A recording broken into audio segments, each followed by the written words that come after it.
Hello everyone, my name is History Nuggets, and today we are going to be talking about the Travancore-Dutch War, the war that saw the first Indian victories against Europeans.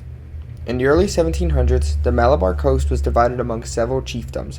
Eventually, Marthanda Varma, the ruler of Travancore, would conquer several territories. However, the Dutch East India Company would be threatened by these expansions, as they had already established trade centers in the region.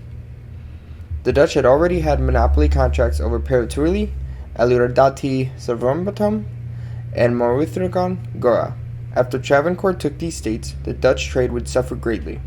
The Dutch commander, Julian van Trin Stein van Golnisten, would request Marthanda Varma to honor the Dutch contracts, seeing in Travancore resulting in declining. Seeing all of these aggressions, the Dutch would organize an alliance of Koshi, Thaktamar, Varaktamar, Poritikat, Kolum, and Karimkolum. The Dutch command would then declare war on Travancore, without even waiting for reinforcements. Under Captain Johannes Harkart, they would ask Marthanda Varma, ruler of Travancore, to back off. The king would then refuse, resulting in a battle of Kolum, which saw an explosion of a gunpowder supply and the Travancore army retreating.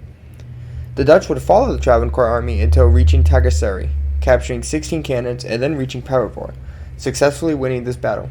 By December 1739, the Dutch and their allies would march to Adingol and Varkala, resulting in the Travancore forces gaining 5,000 troops to defend. The allies would then attack Adingol, resulting in a halt to the Dutch advance. The Dutch would then retreat using scorched earth while doing so. The Dutch would then attack the Travancore army at Navatklum and Adingol, but would face many losses of soldiers in these battles.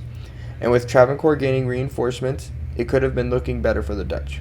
The Dutch would then rally a 10,000-man army, mainly made up of Indians of the region. The massive Battle of Coachella would then begin, with the Dutch hoping to advance further than they had before in the battle. Varma of Travancore would capture Dutch forts and would march down to the Dutch stronghold. On the 10th of August, the battle began. Marthanda Varma would win this major battle, capturing 24 officers, including one of the Dutch major commanders. After this battle, the Dutch and Travancore agreed to a ceasefire, resulting in more battles. Cavalry charges would then ensure against the Travancore, resulting in Varma besieging the Clemenor fort held by the Dutch. The Dutch-Indian alliances would then leave, secretly signing agreements with the Travancore. The Dutch would then be surrounded after attempting retreat, leading to them being saved by a last-minute ship rescue.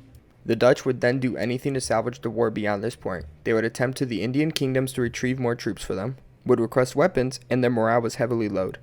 In June 1742, the Travancore would attack the Kalam fortress, and the Dutch defended fiercely, resulting in Travancore withdrawing after the death of 6,000 soldiers.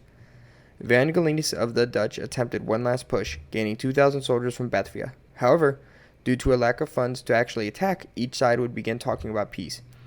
Varma would first offer harsh terms to the Dutch, wanting all weapons and prisoners, and would retain much of the territory gained previously before the war. The Dutch would then reject this, resulting in Van Gelinis eventually stepping down as governor. The new governor, Liniscus Siosma, realizing the situation, would accept these conditions, ending the war once and for all. This is History Nuggets. Thank you for watching.